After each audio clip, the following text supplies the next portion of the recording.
Una de las cosas más difíciles de entender o difíciles de enseñar es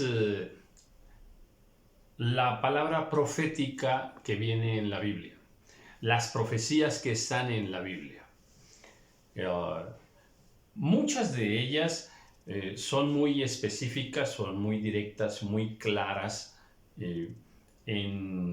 para quién es esa palabra, cuándo, cómo y dónde ocurrirán tal cosa. Pero hay muchas profecías en la palabra del Señor que están por todos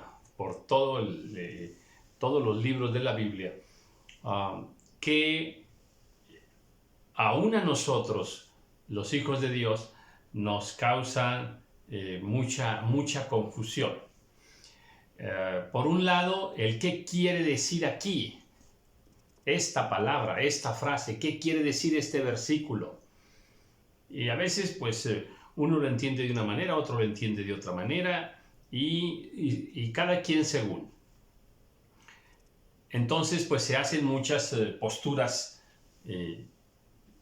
proféticas, muchas conjeturas proféticas, y bueno, pues sálvese quien pueda, de tal manera que la revelación correcta, exacta de muchas profecías que están en la Biblia, pues la vamos a tener cuando ocurra el evento o cuando ya estemos con el Señor. Porque sí, esta área profética es como la más debatible, es la que causa más roces de siervos, e incluso es a veces tan complicada la palabra profética en general que han tratado de interpretarla hombres de Dios, siervos de Dios, maestros de la palabra, digamos, de hace 1000 años o 1500 años, vamos a dejarlo ahí, y también del tiempo presente y de todos los lugares de la tierra. Y no hay acuerdos. O sea, es difícil en muchas palabras proféticas. Sí hay muchas en las que sí todo el pensamiento cristiano se ha unificado. Esto es así y esto es así. Pero en muchas otras cosas no. Por ejemplo, a ver, la segunda venida del Señor, ¿dónde la vamos a ubicar?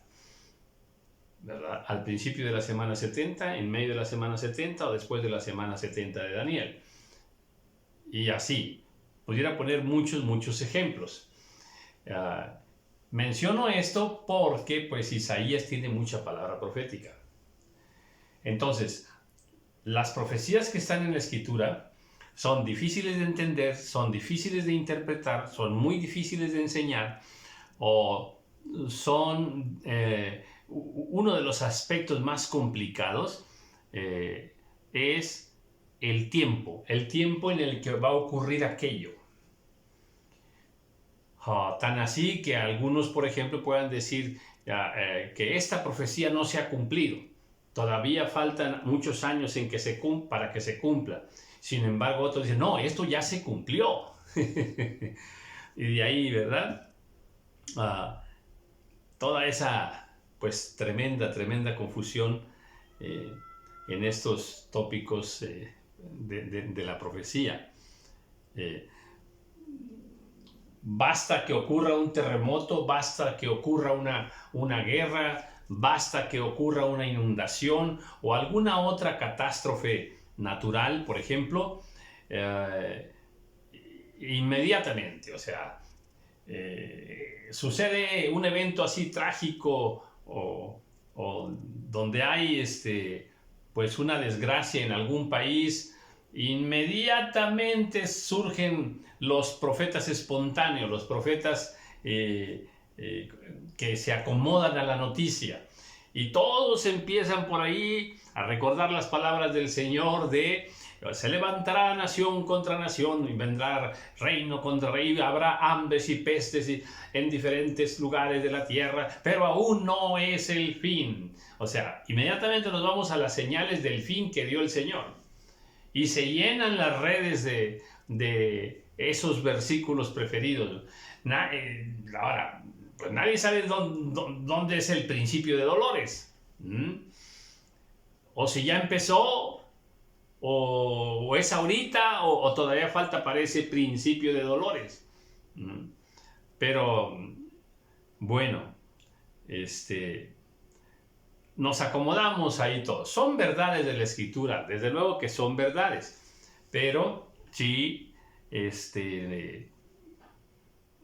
sí batallamos un poco, ¿no?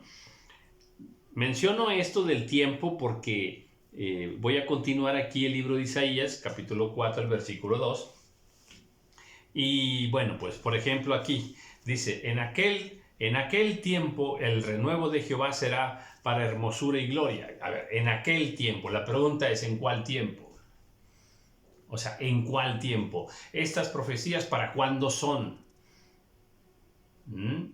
Era para, esta profecía que era para Jerusalén, ahí era para 10 años después de que Isaías lo habló, o 100 años después, o 800 años después, o 2000 años después.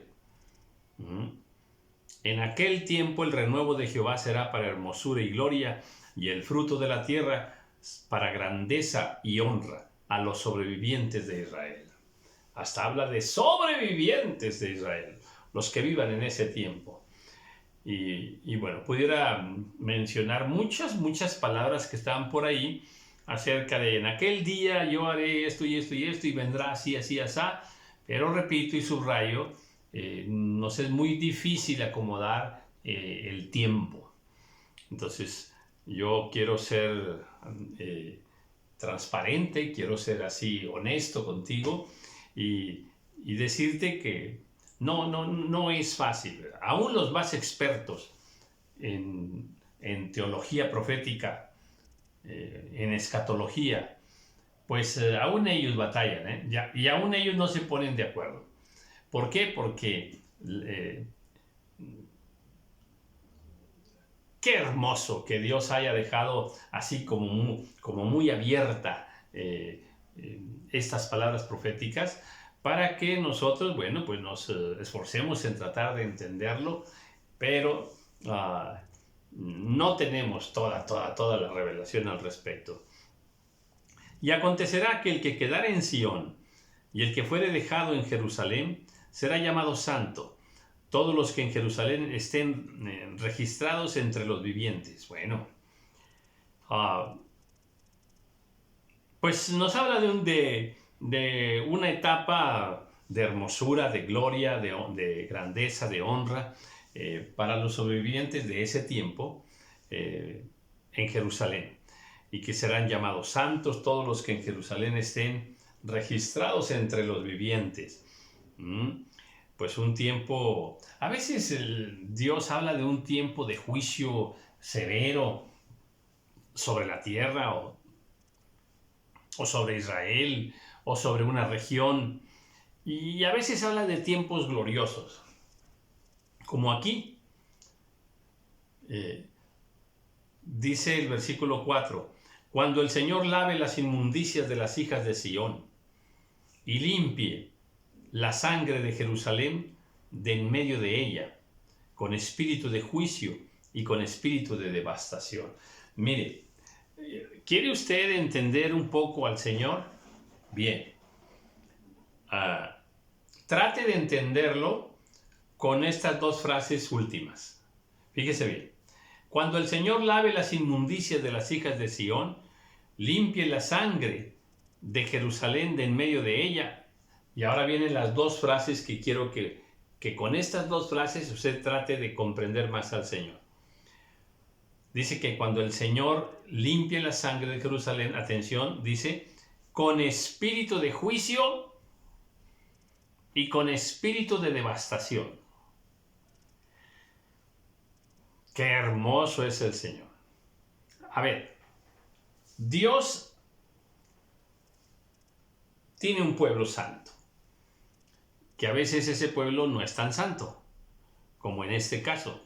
Y en los videos anteriores mirábamos cómo Dios estaba muy enojado con su pueblo Israel. A ver, Dios tiene un pueblo escogido. Dios ama a ese pueblo, a Israel. Dios lo ama.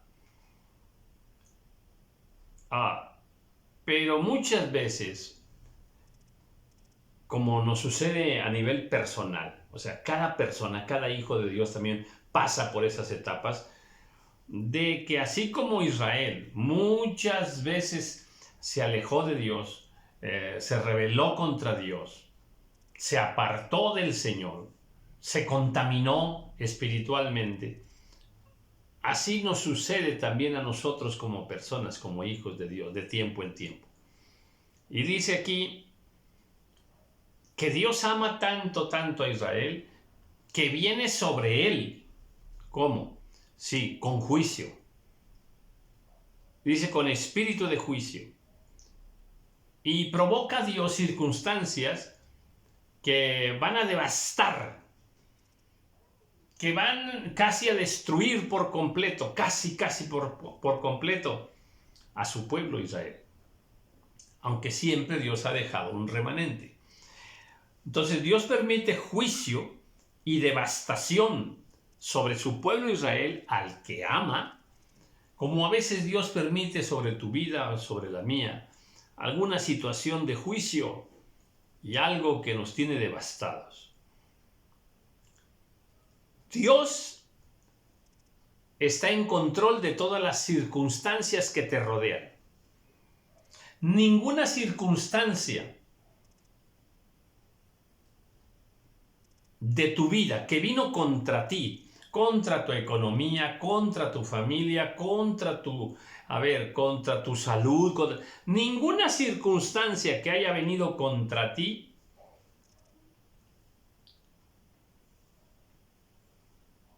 ocurrió sin el consentimiento de Dios.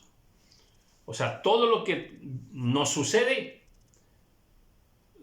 porque Dios lo ha permitido en tu vida, en mi vida. Entonces, ¿Dios te ama? Sí. A veces va a venir contra ti con espíritu de juicio y va a venir contra ti con espíritu de devastación. De tal modo que eso que Dios permite es porque te ama y porque quiere limpiar las inmundicias de nuestra vida, como lo hace aquí con las hijas de Sión. ¿Estaban mal? Sí. En versículos anteriores, exactamente en el capítulo 3, versículo 16, por cuanto las hijas de Sión se ensoberbecen, ¿verdad? Y andan ahí como de prostitutas, andan ahí como de mujeres llenas de pecado, en inmoralidades y cosas así. Eso está aquí en el versículo 16. Entonces, pero Dios ama a sus hijas, Dios ama a sus hijos. Y precisamente porque los ama, trae juicio y devastación sobre sus vidas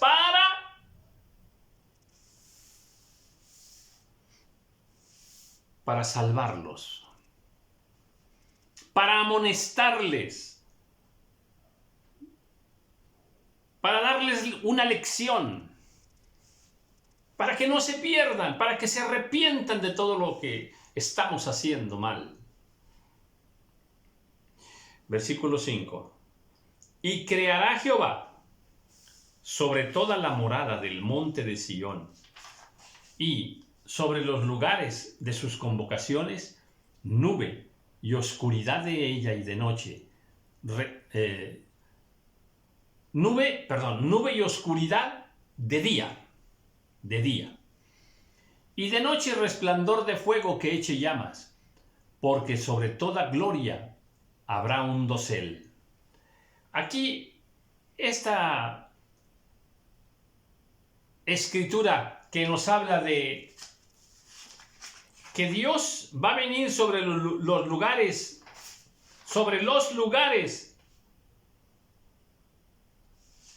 de las convocaciones.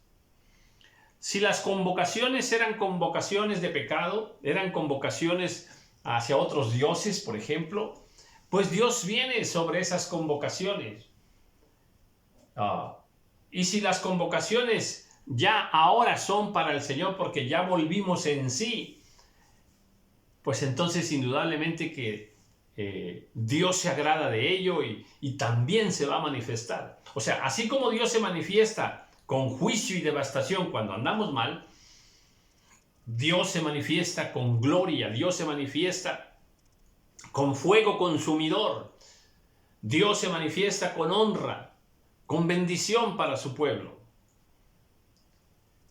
Dice, y habrá un abrigo para sombra contra el calor del día, y para refugio y escondedero contra el turbión y contra el aguacero.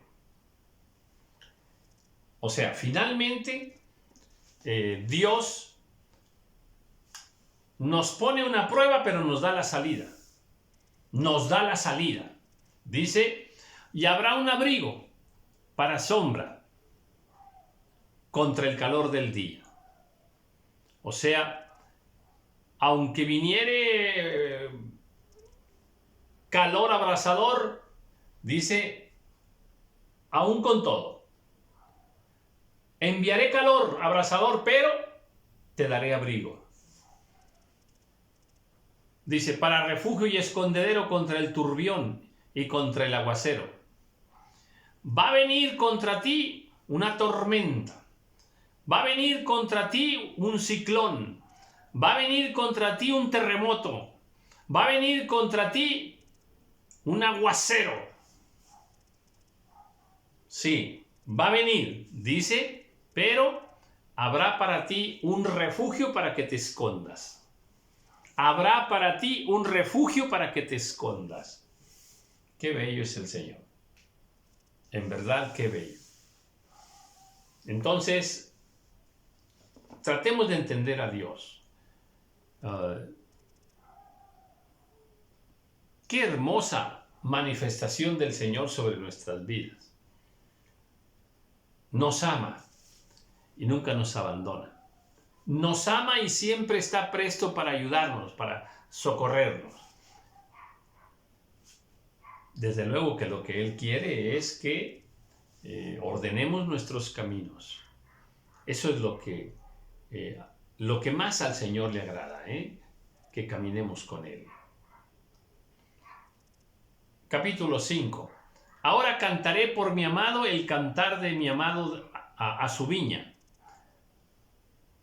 Tenía mi amado una viña en una ladera fértil. La había cercado y despedregado y plantado de vides escogidas. Había edificado en medio de ella una torre y hecho también en ella un lagar. Y esperaba que diese uvas y dio uvas silvestres. Ahora pues, vecinos de Jerusalén y varones de Judá, juzgad ahora entre mí y mi viña. ¿Qué más se podía hacer a mi viña que yo no haya hecho en ella? ¿Cómo esperando yo que diese uvas, ha dado uvas silvestres? Ay, ay, ay, ay, ay, qué reclamo del Señor. Uy, uy, uy, uy, uy. Es como si Dios nos dijera, ¿por qué te rebelas contra mí si yo te he amado desde antes de que nacieras, si yo te di la vida? ¿Por qué te vas con otros dioses si yo soy el único Dios verdadero? ¿Por qué te has echado al mundo y has ensuciado las vestiduras santas que yo te he dado? O sea, mira qué palabra, Ahora cantaré por mi amado el cantar de mi amado a su viña. Este es como un canto, la letra de un canto que Dios aquí lo comenta así.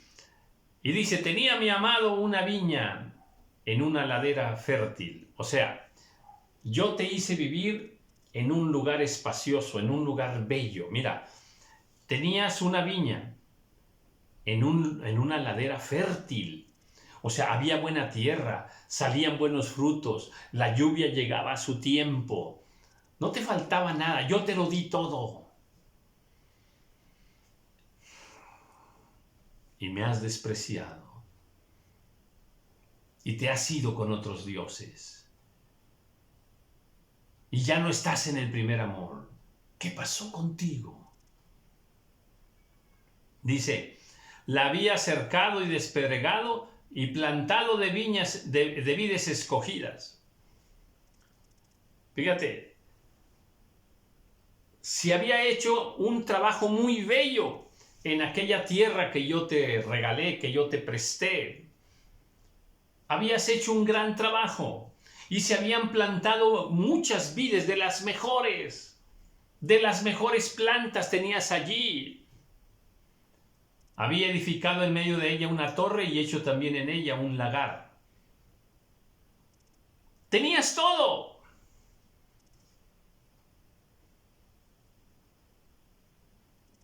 Y hecho también en ella un lagar. Y esperaba que diese uvas. Y dio uvas silvestres. Te di todo, te lo puse todo en bandeja de plata. Te bendije, te prosperé, te sustenté. Y yo esperaba que dieras un fruto hermoso. Pero no. No. Diste un fruto silvestre. No es el mejor fruto. Esperaba que diese uvas. Y dio uvas silvestres.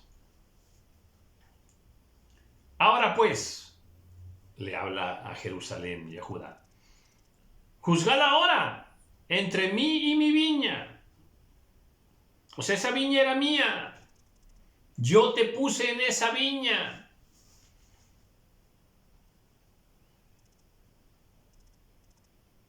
¿Qué más se podía hacer a mi viña que yo no haya hecho en ella?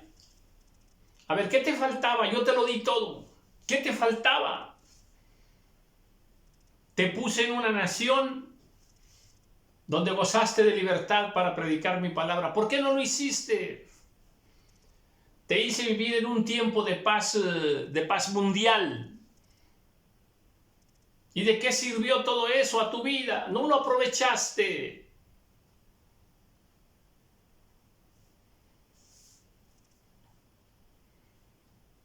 ¿Qué más querías? Todo lo que necesitabas te lo di. No te faltó alimento.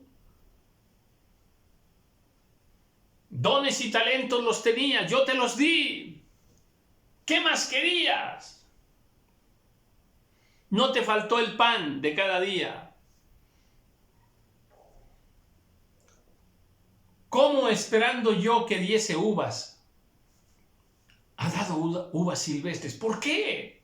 ¿Por qué me pagas así? Te di amor. Y aquí no supiste valorarlo. Lo despreciaste. Os mostraré pues ahora lo que haré yo a mi viña. Dios está molesto, Dios está enojado. Le quitaré su vallado y será consumida. O sea, voy a empezar a quitarte aquello que te di. Yo te embellecí.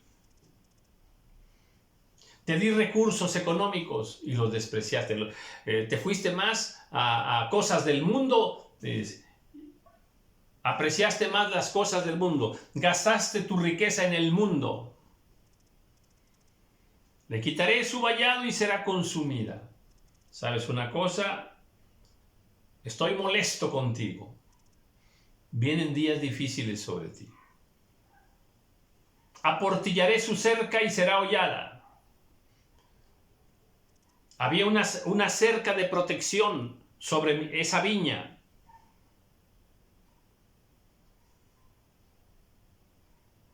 Wow.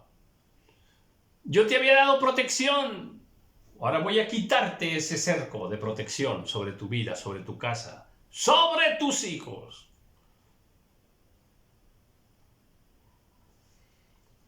Haré que quede desierta, no será podada ni cavada, y crecerán el cardo y los espinos. Y aún a las nubes mandaré que no derramen lluvia sobre ella. ¡Ay, qué palabra tan durísima!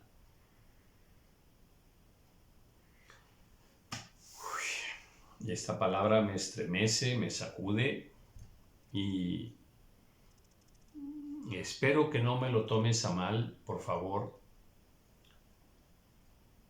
Más si tú vives en la región donde yo vivo. El año pasado tuvimos una crisis terrible de agua.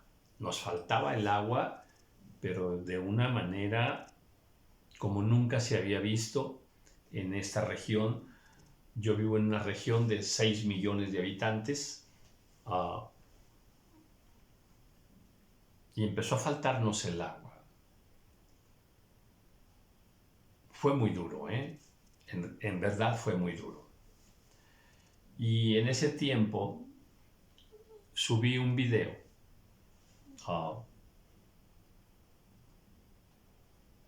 me parece que se llama Perdónanos, Señor. Me parece que se llama así. Donde hablo sobre el agua. ¿Por qué? ¿Por qué?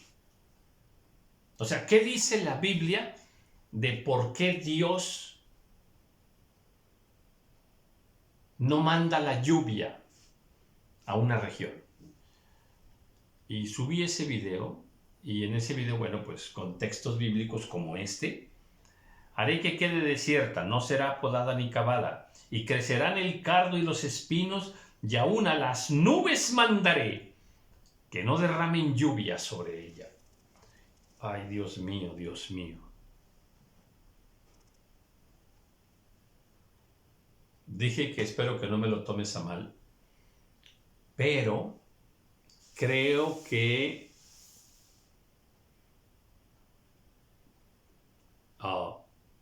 es muy, muy posible que este año volvamos a enfrentar una situación todavía más grave que la del año pasado con respecto al agua, la falta de agua. El deseo de mi corazón, claro que no es ese, de ninguna manera. Yo le ruego al Señor que tenga mucha misericordia de todos nosotros, que nos envíe su agua, que le ordene a las nubes que traigan el agua a nuestra región. Pero ya se empiezan a dar señales preocupantes, preocupantes. En verdad preocupantes, ¿eh? El día de ayer, ya por ahí alguna organización, imagínate, ya hizo el comentario de que, te lo voy a decir así directo, que no nos bañemos todos los días, que nos bañemos 2 veces a la semana, o cuando mucho 3 veces a la semana.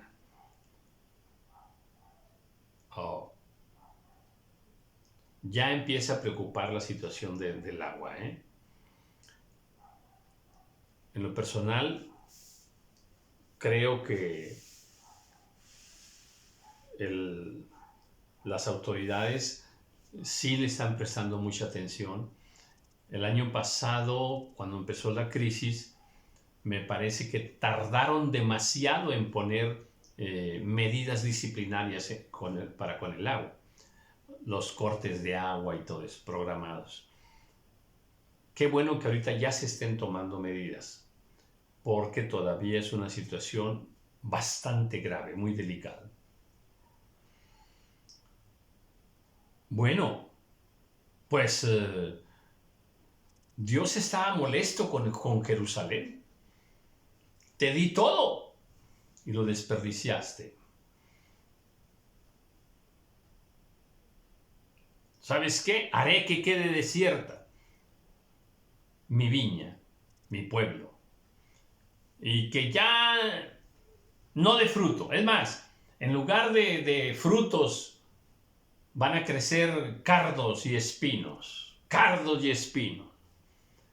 La escritura nos enseña que cuando una región empieza a producir espinos y cardos, dice que está pronta a desaparecer. Es terrible, es juicio de Dios. Ciertamente la viña de Jehová, de los ejércitos, es la casa de Israel. Está hablando, cuando habla de la viña, está hablando de Israel, ¿verdad? Y los hombres de Judá, planta deliciosa suya.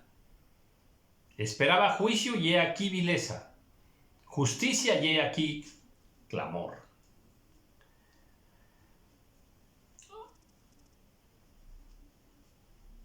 Dios espera mucho de ti. Dios espera mucho de tu iglesia, de la iglesia en general, de sus hijos. Pero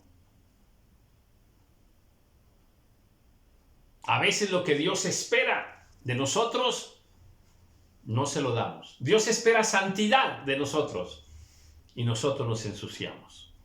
Dios espera una vida de oración y no la tenemos. Dios espera que amemos su palabra y no la amamos. Dios espera que nos consagremos y no nos consagramos. Dios espera que compartamos su mensaje de salvación con otras personas y no lo hacemos, nos callamos. Esperaba esto y me diste esto otro.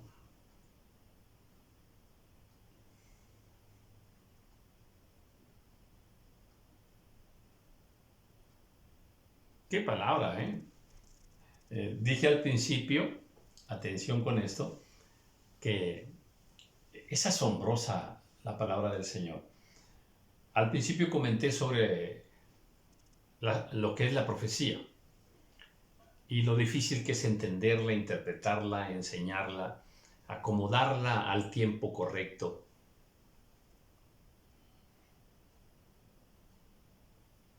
Y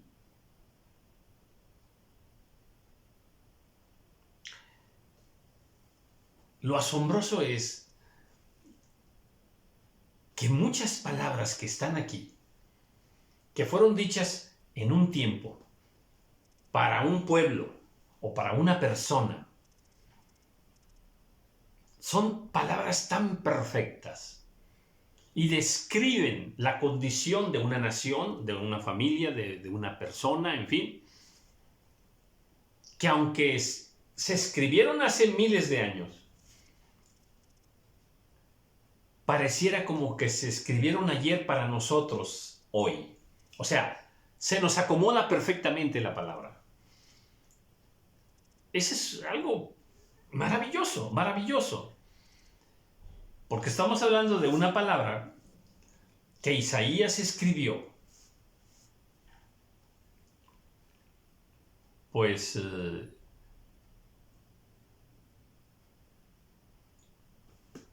para Judá, para Jerusalén, para Sión, para Israel. Y la leemos y se acomoda, se acopla de una manera impresionante a nuestra vida. Estamos hablando de cómo Dios se manifestó a la casa de Israel de una manera bellísima. Pero cómo la casa de Israel se apartó de Dios con mucho pecado, mucha inmundicia. Cómo Dios le había dado todo. Le dio palabra, la ley de Moisés. Le habló muchas veces, a través de Samuel, a través de David, a través de Noé, a través de Daniel. Cómo Dios le habló a su pueblo muchas veces. Cómo Dios se manifestó a su pueblo muchas veces y lo bendijo y lo prosperó y lo guardó muchas veces, como a ti y como a mí.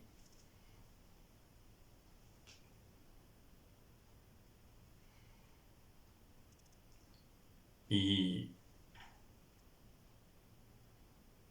como su pueblo no supo valorar todo lo que Dios hizo por él. Y así a nosotros a veces nos pasa.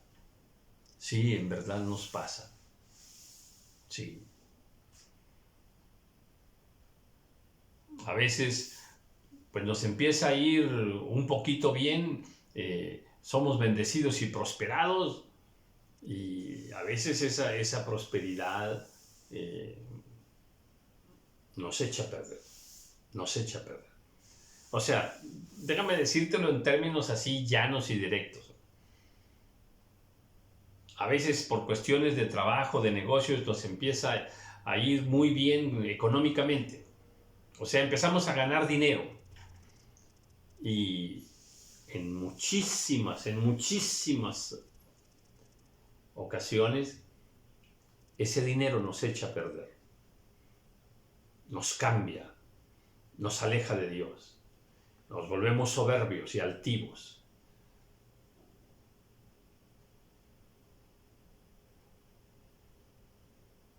Dios se ha manifestado muchas veces a nuestra vida y Él desea que valoremos eso,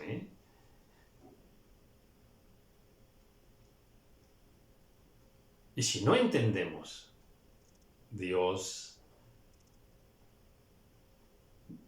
va a empezar a quitarnos todas esas bendiciones que nos ha ido dando, que son muchas, que son muchas. Pero va a empezar a quitarnos una bendición y otra, y va a empezar a llamarnos la atención para que nosotros entendamos y nos volvamos al Señor como siempre. O sea, a veces es mejor no tener muy asegurado el alimento de cada día para clamar al Señor, para buscar el rostro del Señor, para humillarnos en la presencia del Señor. Y así la salud, y así más cosas. Porque sí, cuando todo va bien, la tendencia natural carnal es olvidarnos de Dios, olvidarnos de Dios. Entonces, pues, aunque esta palabra fue dada precisamente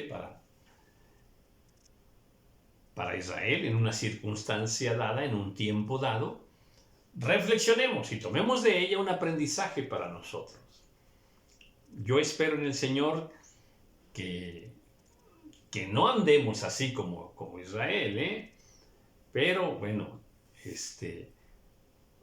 verdaderamente sí es una palabra que muchos de nosotros podemos necesitar en este tiempo. No nos engañemos, pues. No vaya a ser que tardemos mucho en volvernos al Señor y Él empiece a quitar el vallado, la protección, su bendición, y ya no derrame la bendición de la lluvia sobre tu vida. Que Dios le ordene a las nubes del cielo que no te bendigan.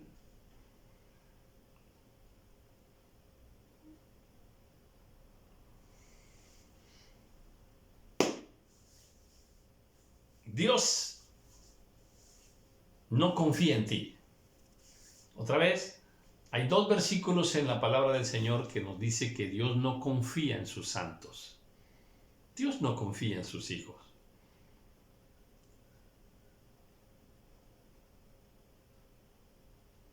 Porque Él conoce nuestra condición. Dice el Salmo, ¿verdad? Que somos polvo, que somos muy mentirosos, que nos engaña el corazón muchas veces. y que no sabemos valorar. A mí me encanta, voy a cerrar este video porque aquí me gusta mucho este versículo, ah, donde dice en el 2 de Corintios capítulo 7, amados, puesto que tenemos tales promesas, amados, habla de cosas muy hermosas, toda la Biblia. Y dice aquí el apóstol Pablo, amados, puesto que tenemos